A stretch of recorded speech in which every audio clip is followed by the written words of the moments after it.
నమస్కారం. చెప్పాలనుంది కార్యక్రమానికి స్వాగతం. భారత వ్యవసాయ పరిశోధనలో క్రియాశీల శాస్త్రవేత్త డాక్టర్ చెరుకుమల్లి శ్రీనివాసరావు గారు పంట భూములు, సాగు పద్ధతులు, వ్యవసాయ పరిశోధనా సంస్థలకి ఆయన సారథ్యం వహిస్తున్నారు. వేగంగా మారుతున్న వాతావరణంలోని మార్పుల్ని తట్టుకునేలాగా రైతుల్ని చైతన్యవంతం చేస్తున్నారు. ప్రపంచ నలుమూలలకి భారతీయ వ్యవసాయ విజ్ఞానాన్ని విస్తరిస్తున్నారు. జాతీయ స్థాయిలో ప్రతిష్టాత్మకమైన సంస్థ IARIకి డైరెక్టర్గా చేస్తున్న మొదటి తెలుగు తేజం డాక్టర్ చెరుకుమల్లి శ్రీనివాసరావు గారు ఇవాల్టి మన కార్యక్రమం చెప్పాలని ఉందికి అతిథిగా విచ్చేశారు.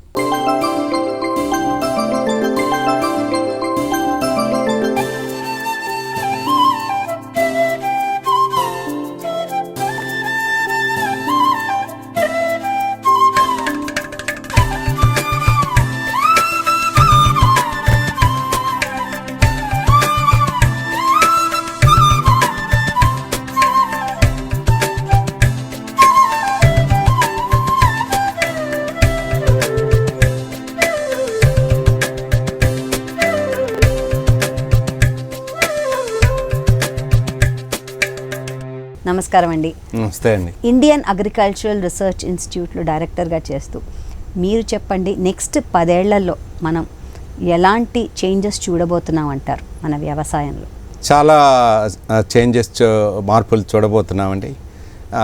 భారతదేశ వ్యవసాయం ఛాలెంజెస్ ఉన్నాయి, ఆపర్చునిటీస్ కూడా, అవకాశాలు కూడా మెండుగా ఉన్నాయి.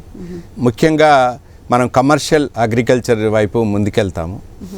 గోధుమలు, రైస్ నుంచి మన ఎంత కావాలో అంత ఎక్కువగా పండిస్తున్నాము.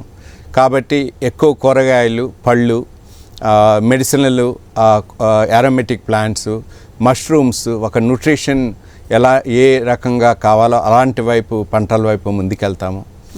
ఇంకో రకంగా మనకి నీళ్లు తగ్గుతున్నాయి. అందువల్ల నీళ్లు తక్కువతోటి ఎక్కువ దిగుబడి వచ్చే పంటల వైపు వెళ్తున్నాము. ఇంకా పండించిన పంటకి దానికి ఒక వాల్యూ ఎడిషన్, అంటే నేను తరచుగా చెప్తుంటాను, టమాటాలు గ్రో చేసిన తర్వాత టమాటా ఒక కచ్చప్పు, ఒక పచ్చడి అలాంటివి చేసి ఎక్స్పోర్ట్ ఓరియంటెడ్గా అవ్వాలి. తర్వాత పండించిన పంట చాలా నష్టపోతున్నాము రకరకాలుగా, దాన్ని ఎలా తగ్గించాలనే దాని మీద కాన్సన్ట్రేషన్ ఉంటుంది. డిజిటల్ అగ్రికల్చర్ ఎక్కువ ఉంటుంది. ఒక రైతు ఇంట్లోనే ఉండే పొలంలో నీళ్ళు ఇచ్చుకునేటట్టు. ముఖ్యంగా సైన్స్ ప్రకారం ఏంటంటే అండి, పండించిన పంటలో రైతుకి రావాల్సింది 3వ వంతు సగమే వస్తుంది, మిగతాది మధ్యలో దళారులు తింటున్నారు. సో మార్కెటింగ్, ఒక డిజిటల్ ప్లాట్ఫామ్స్ ఎక్కువగా వస్తాయి. రైతులు సంఘటితంగా పనిచేస్తారు. ఎందుకంటే చిన్న కమతాలతోటి భారతదేశపు వ్యవసాయం ముందుకెళ్ళే పరిస్థితి కష్టంగా ఉంది. కాబట్టి ఒక సంఘటనగా ముందుకెళ్తారు. రైతుకు కావాల్సిన ఎరువులు కానీ ఏమన్నా కానీ ఒక సంఘటితంగా వాళ్ళు ఖర్చు చేస్తారు, కొనుక్కుంటారు. ఎందుకంటే వాళ్ళకి ఆ బార్గెనింగ్ కెపాసిటీ దానికి పెరుగుతుంది. లేకపోతే ఏదన్నా ఒక కొట్టుకి వెళ్తే ఇది కావాలంటే ఇది కూడా కొనండి అంటారు. సో నాలెడ్జ్ బేస్డ్, అంటే ఒక విషయం తెలుసుకొని తర్వాత వ్యవసాయం ముందుకెళ్తారు. ఎవరో చెప్పింది కాక స్వతహాగా వాళ్ళు నేర్చుకుంటారు. నా ఉద్దేశం ప్రకారం భారతదేశపు వ్యవసాయం ఒక వాణిజ్య రూపంలో ముందుకెళ్తుంది. నా విష్ కూడా, నా కోరిక ఏంటంటే ప్రతి భారతదేశపు రైతు కూడా ఒక బిజినెస్ మ్యాన్ లాగా తయారవ్వాలని నా ఉద్దేశం. మరి అలాంటప్పుడు ప్రస్తుతం ఫుడ్ అండ్ న్యూట్రిషన్ ఇంపార్టెంట్ కాబట్టి ప్రస్తుతం మన భూమి పరిస్థితి ఎలా ఉందంటారు? పోషక విలువలు ఎలా ఉన్నాయంటారు? ఒక మనిషికి ఎన్ని న్యూట్రియంట్స్ కావాలో మొక్కకు కూడా అలాంటి అన్ని న్యూట్రియంట్స్ కావాలి. అప్పుడు మొక్కకి ఒక న్యూట్రియంట్స్ తగ్గితే ఇచ్చే దిగుబడి కూడా తగ్గిపోతుంది. తేడా ఏంటంటే మనం అడుగుతాం ఆకలైందని, మొక్క అడగలేదు పంట. అర్థం చేసుకోవాలి మనం. ఎన్ని సమస్యలున్నా భారతదేశంలో వ్యవసాయం చాలా ఒక సక్సెస్ స్టోరీ అండి, చాలా పెద్దగా. సో దానికి రైతులకి చాలా మనం నమస్కరించాలి. వాళ్ళ వల్లే మనం ఇది. మీరు ఒక న్యూట్రియంట్స్ గురించి అడిగారు, ఫెర్టిలిటీ ఎట్లా ఒకప్పుడు మనకి స్వతంత్రం వచ్చిన తర్వాత ఒక నైట్రోజన్ ఒక లోపమే ఉండేదండి. తర్వాత మనము ఎంత తీసుకుంటున్నామో పంట ద్వారా నేల నుంచి అంత ఇవ్వట్లేదు. అందువల్ల ఇప్పుడు అన్ని న్యూట్రియంట్స్ డెఫిషియన్సీ ఉన్నాయి.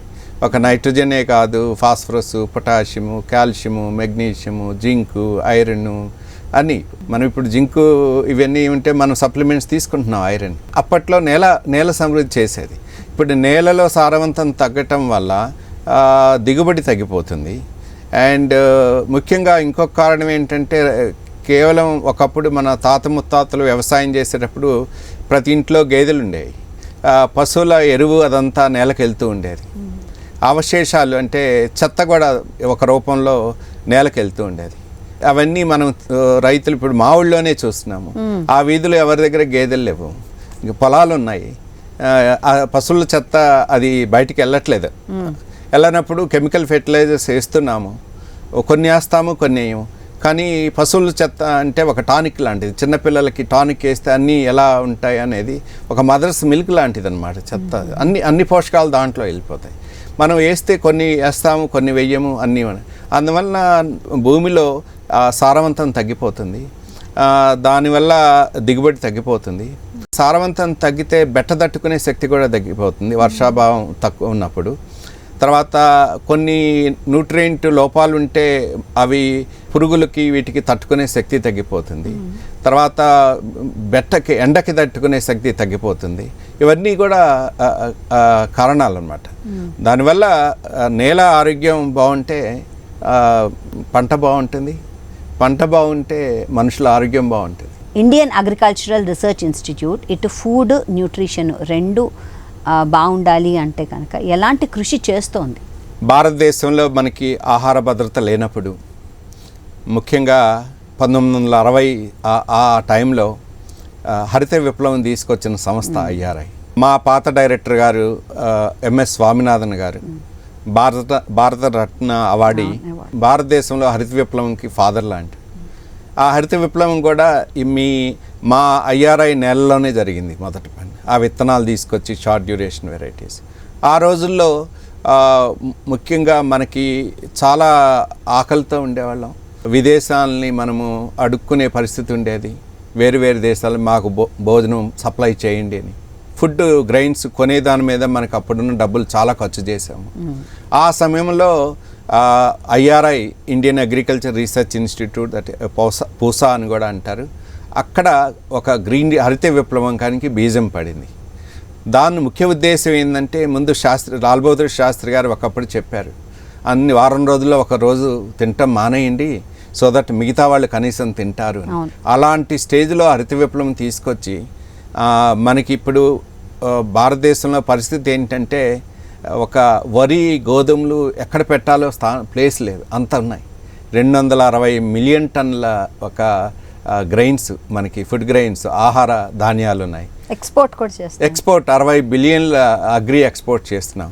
దాంతోపాటు 360 మిలియన్ టన్నుల కూరగాయలు, పండ్లు ఉన్నాయి. మళ్ళీ 250 మిలియన్ లీటర్స్ పాలు ఉన్నాయండి. అండ్ తర్వాత అలాగే మన కోడిగుడ్లు కానీ లేకపోతే అన్ని రకాలు. ముఖ్యంగా పంటల గురించి చెప్పాలంటే ఆ రోజుల్లో మనకు కావాల్సింది కడుపు నింపటం. సో వరి, గోధుమ వీటి మీద ఫోకస్ చేసాం.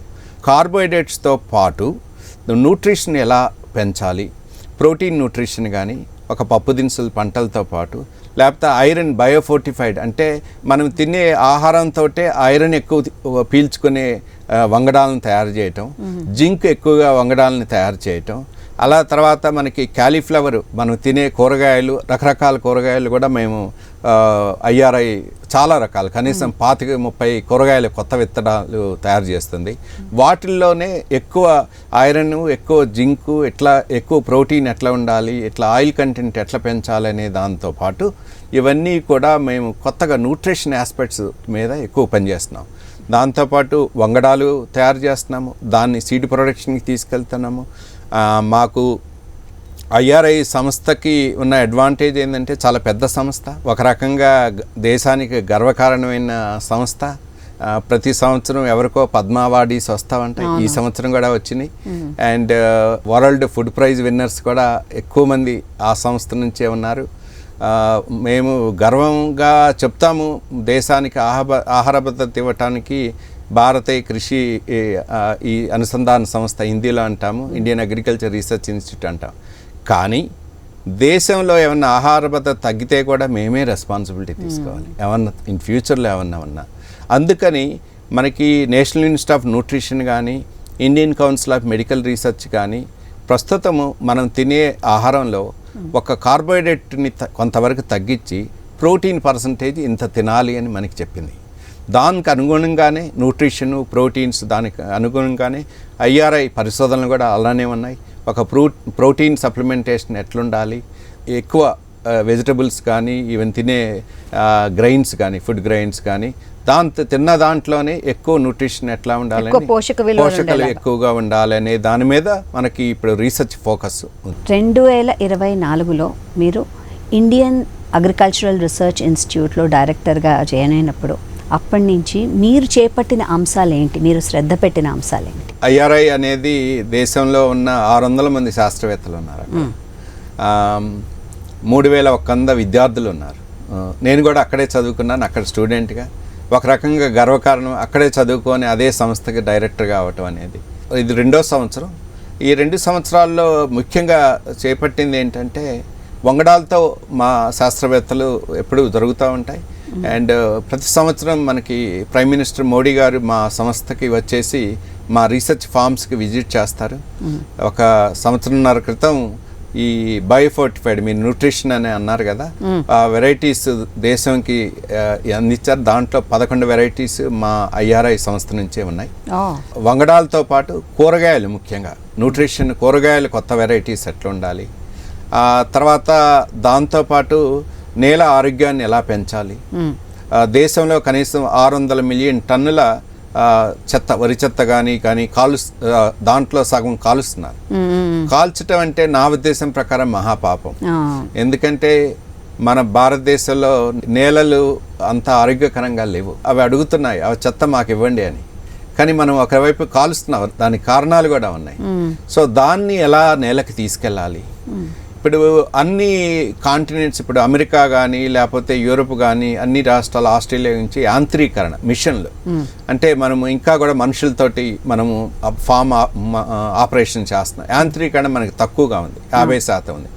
దాన్ని బట్ భారతదేశంలో యాంత్రీకరణ చేయటం అనేది అంత సులభమైంది కాదు. ఒకవైపు మనం బ్రెజిల్లో నుంచి ఆస్ట్రేలియా చూస్తే ఒక్కొక్క రైతు దగ్గర 5,000 ఎకరాల పొలం ఉంటుంది, 10,000 ఎకరాల పొలం ఉంటుంది. మన దగ్గర 2 ఎకరాల పొలం ఉంది, 3 ఎకరాల పొలం ఉంది. కొన్ని చిన్న కమతాల్లో ట్రాక్టర్ తిరగటం కూడా కష్టం. దాన్ని అనుకూలంగా యాంత్రీకరణ, ఒక స్మాల్ ఫామ్, చిన్నకారు రైతులకి ఎలా యాంత్రీకరణ మిషన్లు ఎట్లా అందించాలి. దాంతోపాటు ఒకప్పుడు మనకి భోజనం తక్కువ ఉన్నప్పుడు ఎక్కువ పండించాలి. భారతదేశంలో 150 కోట్ల మంది మనుషులు ఉన్నారు కాబట్టి అందరికీ భోజనం అందించాలనే ప్రక్రియతోటి మనం పురుగు మందులు కూడా మొదలెట్టాం మధ్యలో. ఇప్పుడు మనకి చాలా ఆహార భద్రత ఉంది కాబట్టి మనకి ఒక సుస్థిరమైన ఆరోగ్యకరమైన భోజనం ఎలా అందించాలంటే ఒక పెస్టిసైడ్స్ కూడా తగ్గాలి, పురుగు మందులు కూడా తగ్గాలి. పురుగు మందుల ప్లేస్లో ఎలా ఒక న్యాచురల్గా వాటిని ఎలా రోగాలు అనేది వస్తాయి, మొక్కలకి వస్తుంటాయి, మనిషికి లాగానే సహజం. వాటిని ఈ కెమికల్స్ రూపంలో కాకుండా ఎలా ఇప్పుడు నేచర్ బేస్డ్, అంటే ప్రకృతికరంగా ఎలా దాన్ని తగ్గించాలి అనేది అదొక ఇది. ఇంకొకటి ఏంటంటే ముఖ్యంగా నీటి సంరక్షణ. భారతదేశంలో ఆహార భద్రతకి నా ఉద్దేశం ప్రకారం ఫ్యూచర్లో ఎప్పుడు ప్రాబ్లం రాకపోవచ్చు, కానీ నీళ్ల భద్రత మాత్రం ఉండకపోవచ్చు. అదృష్టం కొద్దీ భారతదేశంలో గత 30 సంవత్సరాల నుంచి వర్షపాతం తగ్గల. కానీ ఏం జరిగింది, నేను చిన్నప్పుడు మా గ్రామంలో ఉన్నప్పుడు ప్రతి వారం ఒక వర్షం ఉండేది. సో ఇప్పుడు ఏం జరుగుతుంది, ఈ 4 నెలల్లో జూను, జూలై, ఆగస్టు, సెప్టెంబర్ 4 నెలల్లో మనకి వర్షాకాల సీజన్ అన్నమాట. 3-4 సార్లు వచ్చేసి పడేదంతా ఒకేసారి పడిపోతుంది. దానివల్ల నీళ్ళన్నీ కొట్టుకుపోతున్నాయి. అందువల్ల నీళ్ల సంరక్షణ, పొలంలో నీళ్లు పొలంలో, ఊళ్ళో నీళ్లు ఊళ్ళో ఎట్లా మనము ఇంకించుకోవాలి నేలలో, అట్లా రకరకాల చెరువు కుంటల మీద IRI క్యాంపస్ మొత్తం ఇప్పుడు మేము చెరువు కుంటలు తీసే ప్రయత్నం ఒక మోడల్ ఫామ్ లాగా చేస్తున్నాము. తర్వాత గ్రౌండ్ వాటర్ డిప్లీషన్, మీకు ఇందాక చెప్పినట్టు మాకు 1 ఏప్రిల్ మాకు IRI పుట్టినరోజు జరుపుకుంది. 1 April foundation day. Delhi chief minister గారు రేఖా గుప్తా మేడం గారు చీఫ్ గెస్ట్గా వచ్చారు. ఆవిడ కూడా మమ్మల్ని అడిగింది అంటే మనం కలిసి పనిచేద్దాం, ఢిల్లీలో వాటర్ బాడీస్ నీళ్ళు తగ్గిపోతున్నాయి. సో దేశం మొత్తం కూడా అదే సమస్య. సో నీళ్ళని ఎలా సంరక్షించుకోవాలి, స్వామినాథన్ గారు చెప్పారు, ప్రతి పొలంలో ఒక చెరువు కుంటుండాలి. ఎందుకు కుంటుండాలి అని చెప్పారు? ఎప్పుడైతే ఎక్కువ ఒకేసారి వర్షం పడుతుందో దాంట్లో చెరువు కుంటలో నీళ్లు పెట్టుకొని ఎప్పుడైతే బెట్ట వస్తుందో మధ్య మధ్యలో దానికి ఒక స్ప్రింక్లర్ కానీ మైక్రో ఇరిగేషన్ కానీ ఇస్తే బాగుంటుంది అనేది ఎప్పుడో స్వామినాథన్ గారు చెప్పారు. మనకి ఆంధ్ర తెలంగాణలో కూడా ఇది పాటిస్తున్నారు, చాలా మటుకు పాటిస్తున్నారు.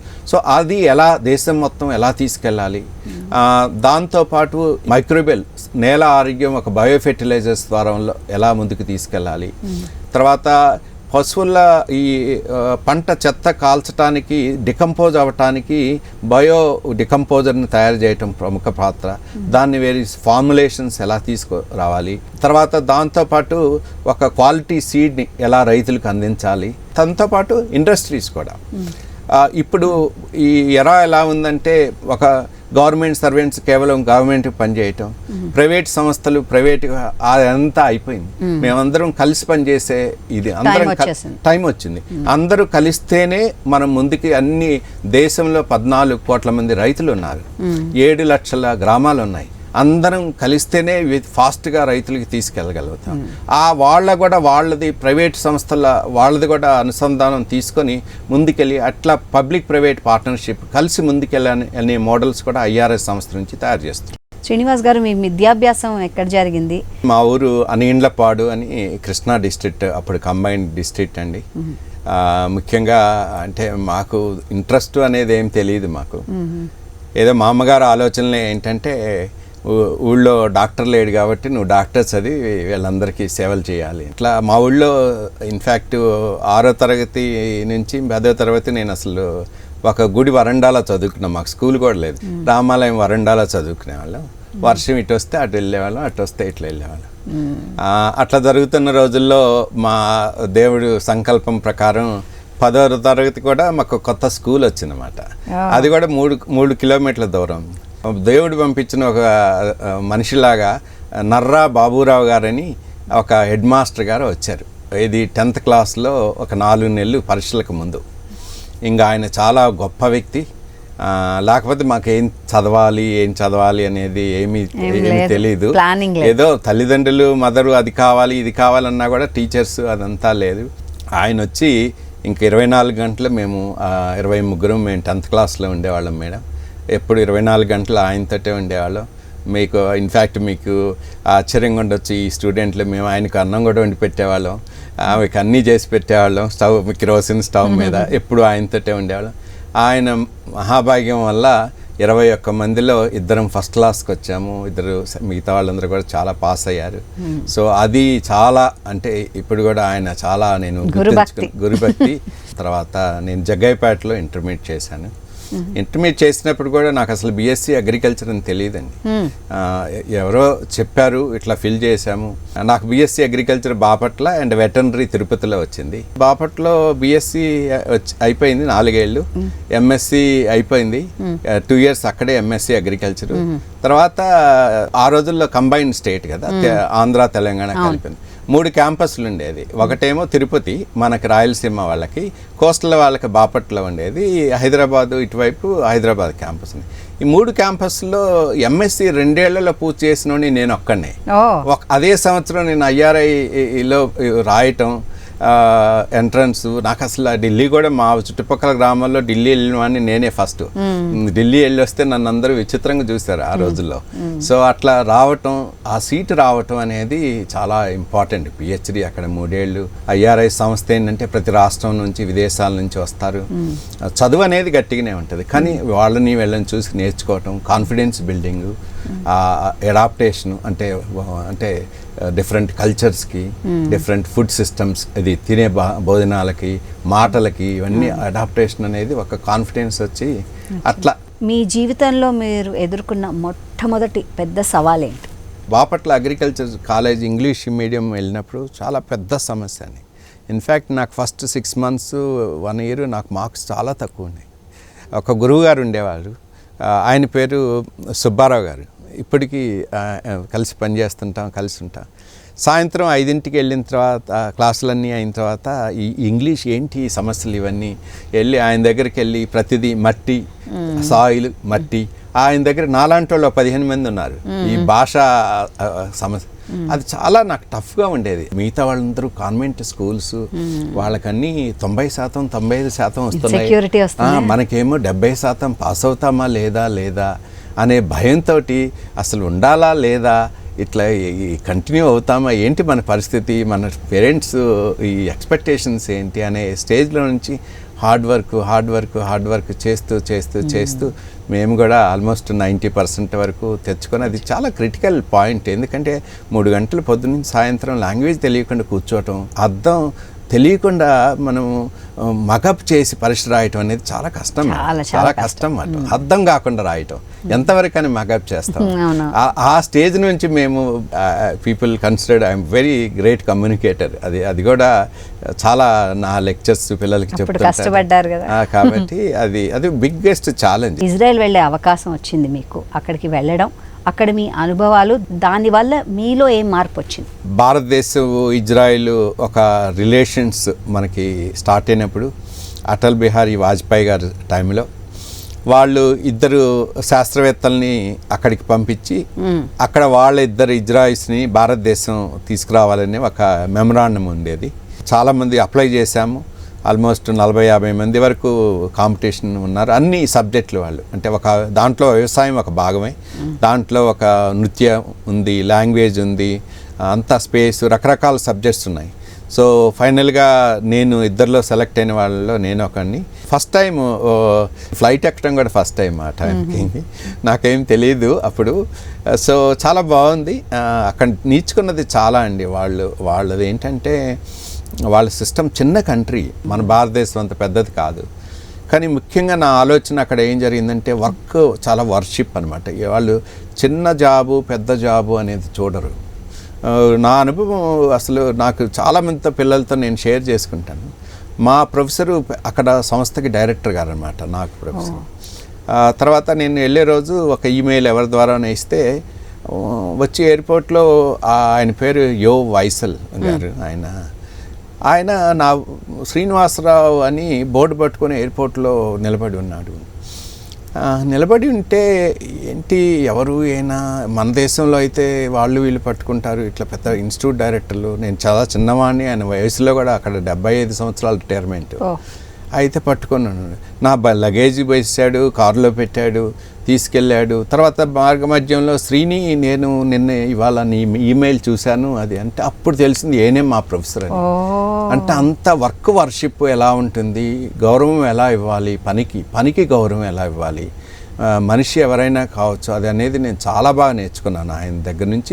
ఓవరాల్ ఇజ్రాయిలీ కల్చర్ వర్షిప్ అని. తర్వాత ఇంకొకటి, వాళ్ళకి చిన్న దేశం నుంచి ఎలా ఆహార ఉత్పత్తులు వేరే దేశాలకు ఎక్స్పోర్ట్ చేస్తున్నారు. చిన్న డ్రిప్ ఇరిగేషన్ సిస్టమ్. ఒక టమాటా, ఒక మొక్క నుంచి 25 కిలోలు టమాటాలు పండించడం అనేది ఒక్కసారి నాకు ఆశ్చర్యంగా ఇలా చూస్తూ ఉండేవాడిని.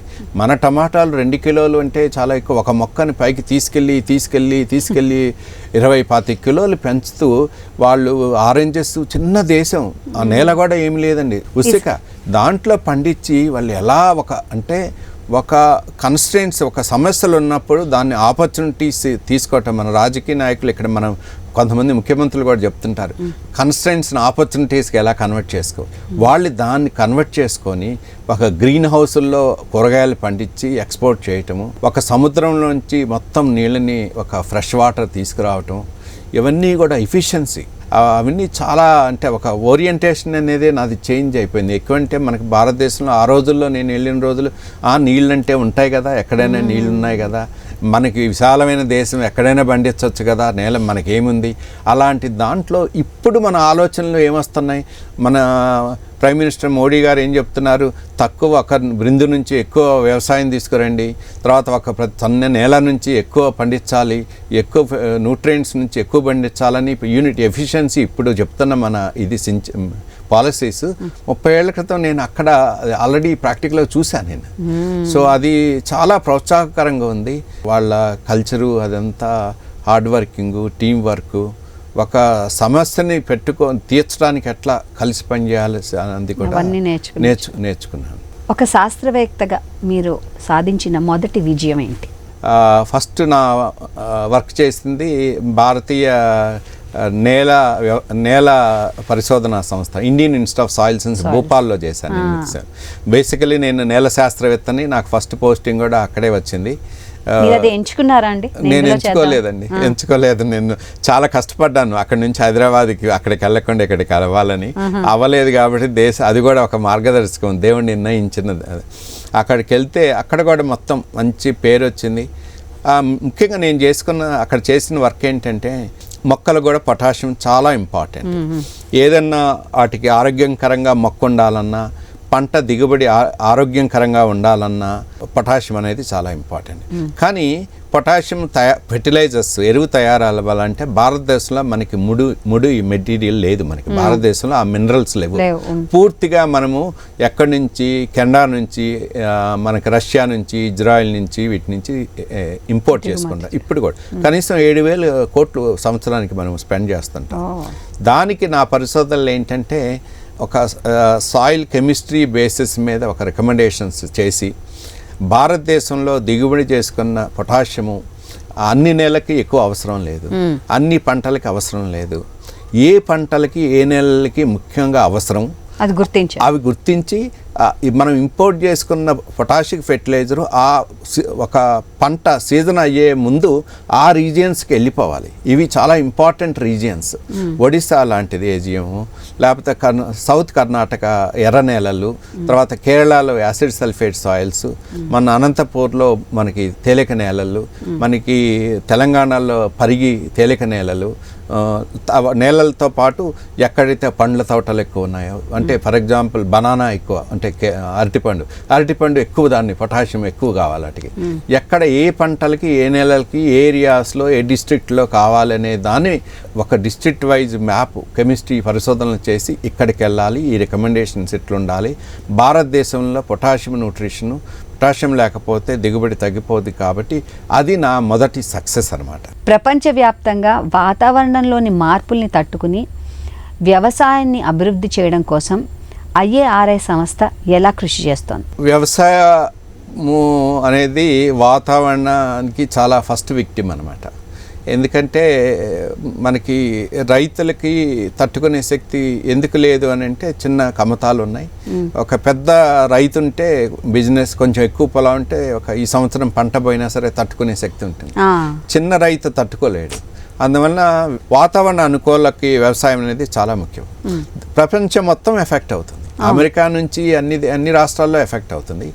కానీ భారతదేశంలో ఎఫెక్ట్ ఎందుకు ఎక్కువ ఉంటుందంటే, మనకి పాపులేషన్ చాలా ఎక్కువ, జనాభా ఎక్కువ, చిన్న కమతాలు ఉన్నాయి, అందరికీ భోజనాలు కావాలి ముందు.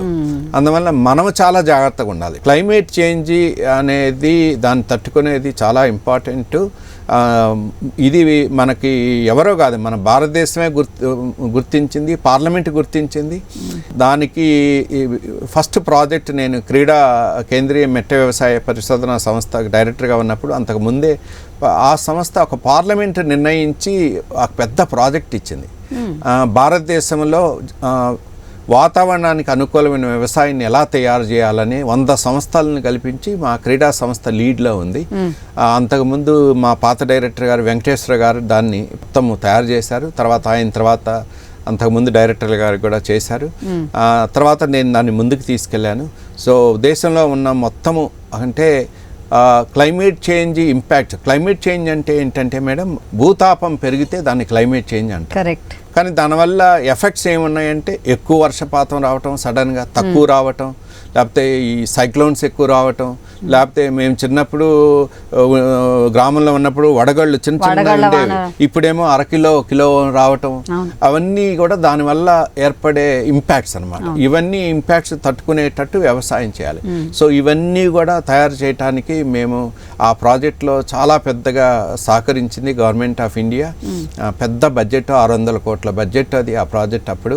తర్వాత దేశంలో ఉన్న 637 జిల్లాలకి మేము ఈ ప్లాన్స్ తయారు చేసాము. అంటే బెట్ట వస్తే ఏం చేయాలి, వ్యవసాయాన్ని ఎక్కువ వర్షం వస్తే ఏం చేయాలి, ప్రిడిక్షన్ ఏప్రిల్ 3వ వారంలో ప్రిడిక్షన్ వస్తుంది, మెటీరియలాజికల్ డే. సో మేము 2 నెలలు గ్రౌండ్ లెవెల్లోనే ఉండేవాళ్ళం. భారతదేశంలో మొదట వర్షపాతం మేఘాలయ నార్త్ ఈస్ట్కి వస్తుంది.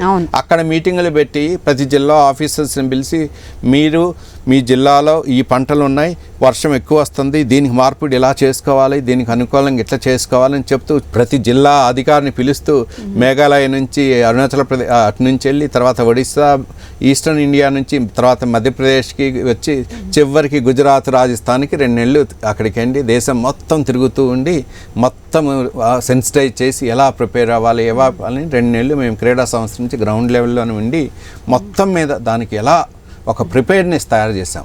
ప్రతి రాష్ట్రానికి ప్రతి యూనివర్సిటీకి ఒక మ్యాండేట్ లాగా తయారైంది.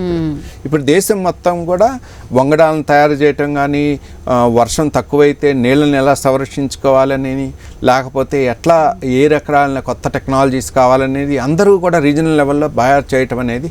బట్ ఆ క్రెడిట్ అప్పుడు NICRA project, national initiative for climate resilient agriculture అని, దానికి ఆ క్రీడా సంస్థ ఒక ICR ద్వారా అది ఇవ్వటం, అది బీజం బాగుపడింది. వాతావరణంలో వచ్చే మార్పుల వల్ల చేసే వ్యవసాయం, దీనివల్ల రైతులకు నిజంగా ఉపయోగపడుతుందా?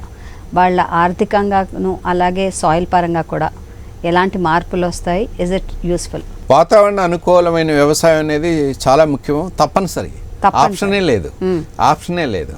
ఎందుకంటే అది నేల ఆరోగ్యాన్ని పెంచుతుంది, తర్వాత ఒక క్రాప్ లాసెస్ తగ్గిస్తుంది, దిగుబడి పెరుగుతుంది, కొంచెం గ్యారంటీడ్ ఇన్కమ్ వస్తుంది. ఇప్పుడు పబ్లిక్ పాలసీస్ కూడా చాలా సపోర్ట్గా ఉన్నాయి, central government, state government. For example prime minister Sinchai Yojana అని ఉంది మేడం. ఇరిగేషన్ ఎట్లా ఉపయోగించుకో, మైక్రో ఇరిగేషన్, బిందు సేద్యం ఎలా చేయాలి, దానికి స్కీమ్ ఉంది. యానిమల్స్ని ఒక పశువుల మేత తక్కువ అయితే దానికి ఫాడర్ స్కీమ్ ఉంది, దాన్ని ఎలా తీసుకెళ్ళాలి. తర్వాత సాయిల్ హెల్త్ కార్డు ఉంది, దాన్ని కార్బన్ని ఎట్లా పెంచాలి అని పాలసీలు సపోర్ట్ చేస్తున్నాయి. పరిశోధనలు బాగా జరుగుతున్నాయి. రైతులకి కూడా ఇప్పుడు తెలిసింది ఇది తప్ప వేరే మార్గం లేదు. నీళ్లు తక్కువనే క్రాప్స్ వేయాలి, క్రాపింగ్ సిస్టమ్స్ వేయాలి, తర్వాత సంరక్షణ చేయాలి. పళ్ళ తోటలో ఉన్న చెత్త తీసుకొచ్చి మొదట్లో వేస్తారు. దానివల్ల మనం డ్రిప్ ఇరిగేషన్ నీళ్ళు ఇస్తే ఎవాపరేషన్ ఇంకిపోకుండా అంటే బయట ఆవిరైపోకుండా ఉంటుంది. దానివల్ల మనం 2 రోజులకి 3 రోజులకి ఇవ్వాల్సిన ఇరిగేషన్ దాన్ని కవర్ అవ్వటం వల్ల 5-6 రోజులకు ఒకసారి ఇవ్వచ్చు. చిన్నవి కూడా మార్పులు వచ్చింది. వాళ్ళ ఆలోచన దృక్పథం మారిపోయింది. ప్రపంచం మొత్తం మారింది, భారతదేశం ఇంకా మారింది.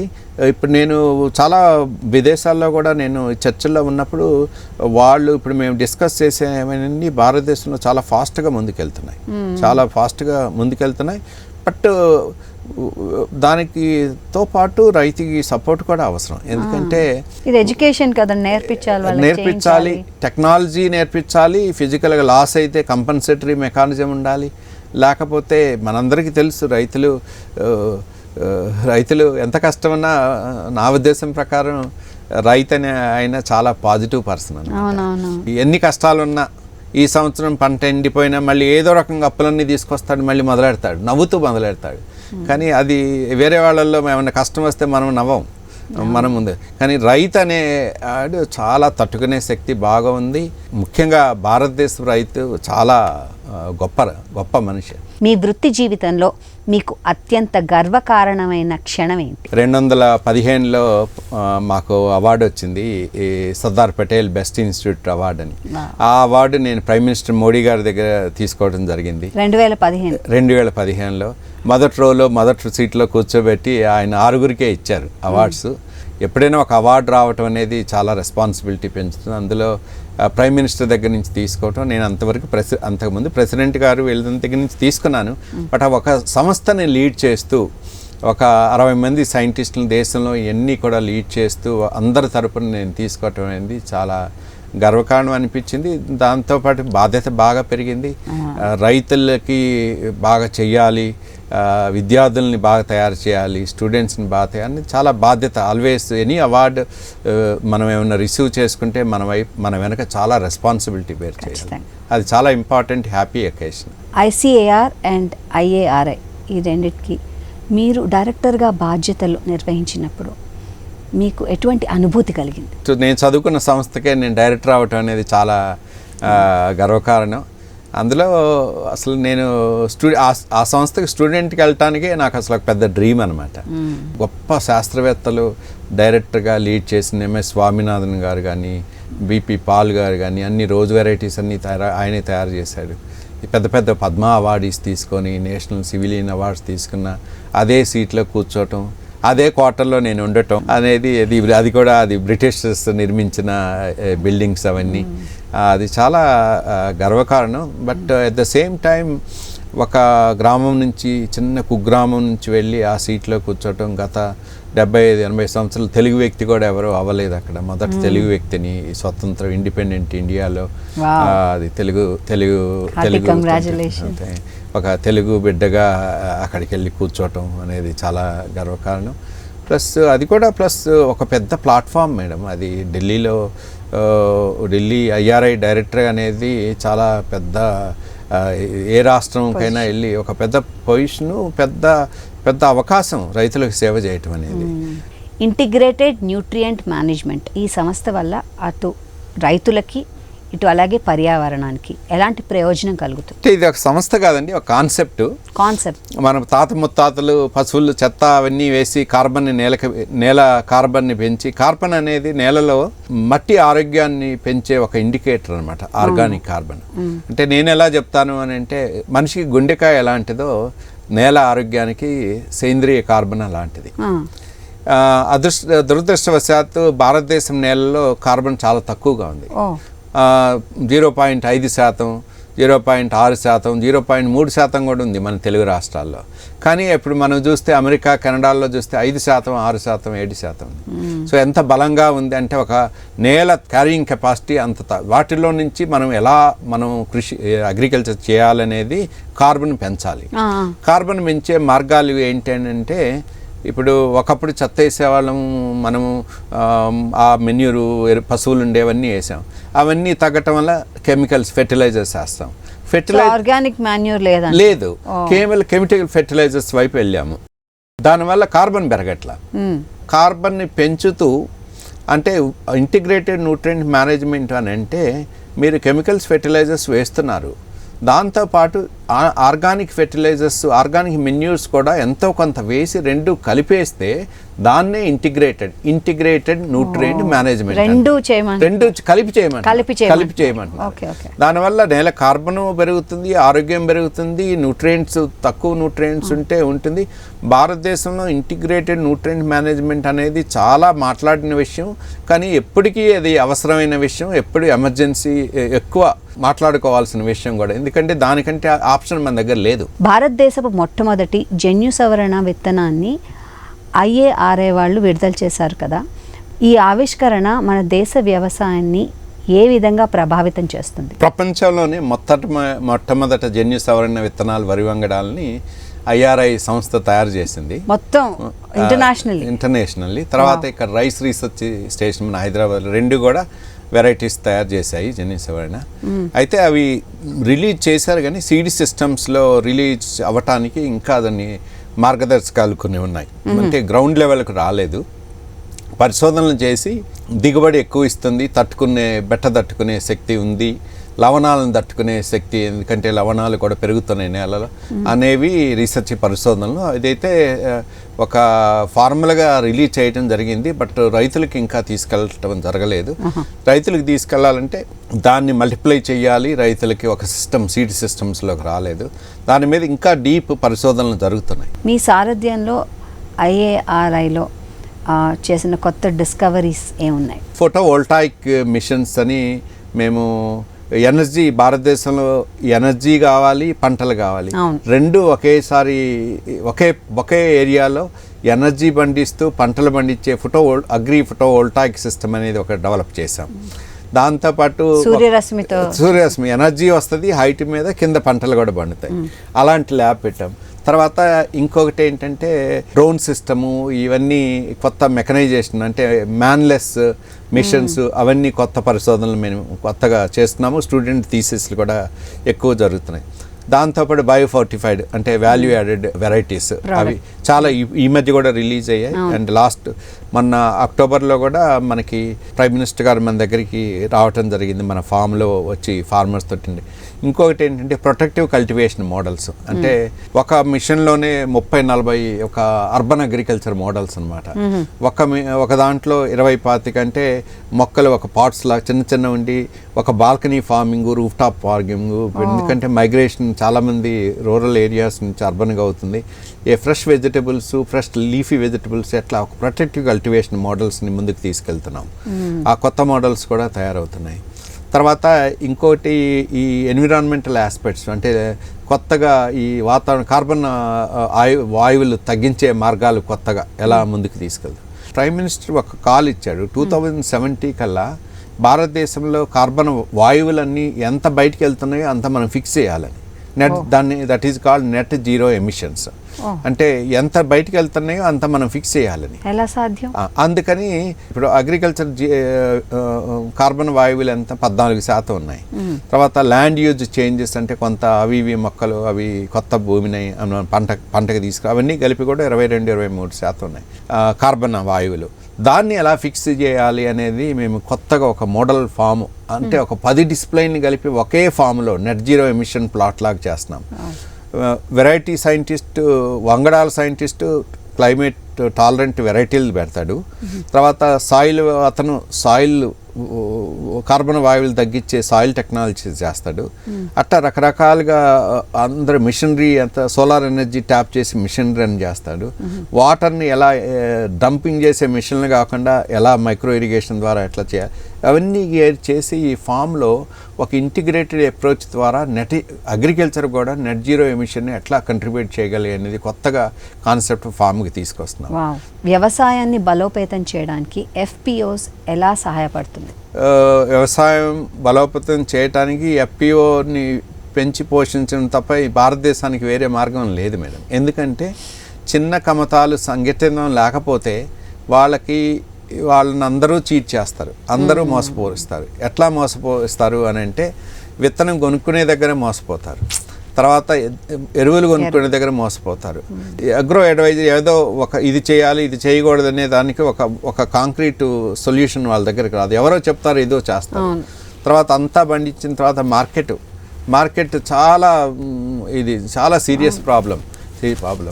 అంతా అయిన తర్వాత విత్తనాలు షేరింగ్ ప్లస్ FPO వాళ్ళ దగ్గర ఇప్పుడు కొత్త నేటివ్ వెరైటీస్ కానీ ఏమన్నా షేరింగు, మిషన్స్ షేరింగు కలెక్టివ్గా చేసుకోవటం అనేది తప్పనిసరి. దాన్ని ఉద్దేశం తీసుకొనే మనకి భారతదేశం ఇప్పుడు 10,000 మంది FPOలు కావాలి అని నిర్ణయించింది భారతదేశానికి central government.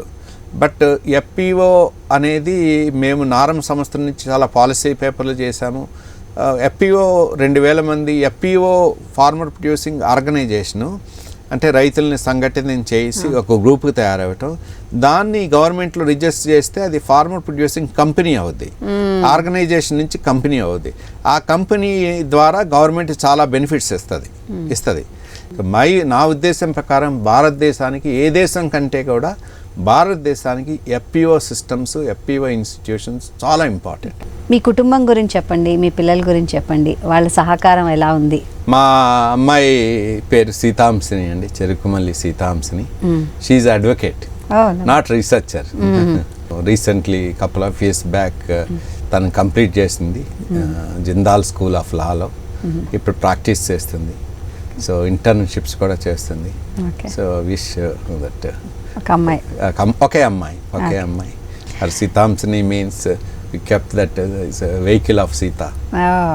Prestigious MS Swaminathan అవార్డ్ని మీరు ఇటీవలే అందుకున్నారు.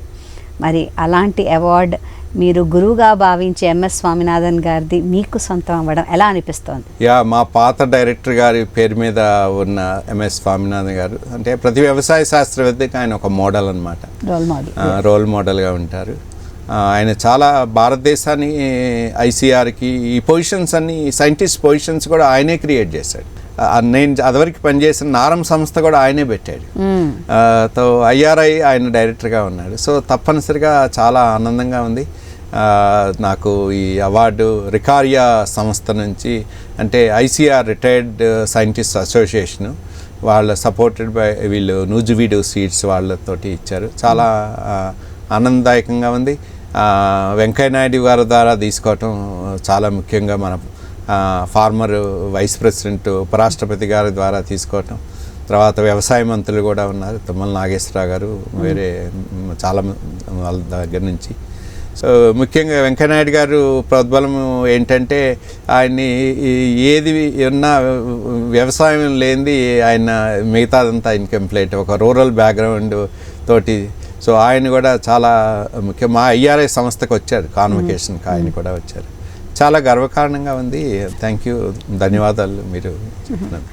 చాలా బాగుందండి. శ్రీనివాసరావు గారు ఎంత ఉన్నత పదవిలో ఉన్నప్పటికీ ఎంతో ఒదిగి ఉన్నారు, ఎంతో మంచి విషయాలు చెప్పారు మాకు ఇవాళ. Thank you very much. ముఖ్యంగా ఈటీవీకి ఈ అవకాశం ఇచ్చినందుకు ధన్యవాదాలు. ఈ కార్యక్రమాన్ని ఈటీవీ విన్ మొబైల్ యాప్లో కూడా వీక్షించండి.